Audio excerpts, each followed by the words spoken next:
So we're going to do a quick look today on a violin that I made as part of an apprenticeship I did through the Kentucky Arts Council with luthier Tommy Case here in Central Kentucky. I chose to make 2 violins in a year in this apprenticeship program, and one of which was supposed to be a non-traditional violin and one that was more traditional. So for the traditional one, there's another video, you can see it, and it's what you expect. A nice fiddle, nice violin. I'll talk through some of the details, but this one was different.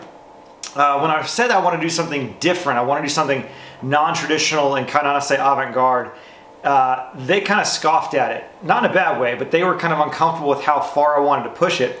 And I thought that was respectable. And so what I thought I would do is make the exact same violin, but with non-traditional woods, and kind of make it fancy. So normally in a violin, you'll have spruce for the top, maple for the back, maple for the neck and sides. And so this one has maple in it, but it's an ambrosia maple top, right here, okay? And it has an ambrosia maple neck, and then walnut and ambrosia maple sides. And then we'll look at the back in a second because I did a whole bunch of inlay in the back. This was really to test my metal, you could say.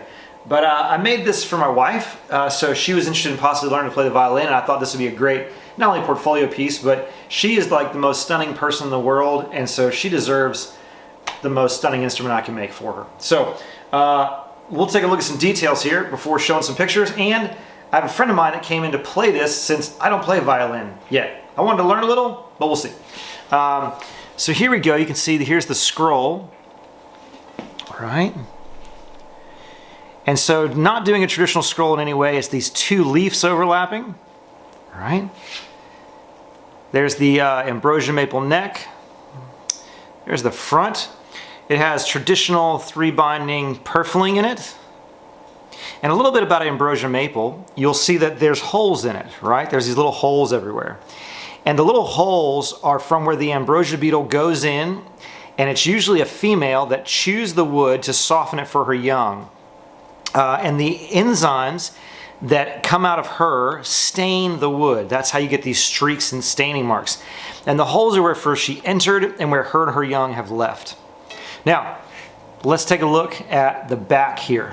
The back is walnut. You can see it's French polished by hand. It's really shiny. But, let's see if I can get this to focus here.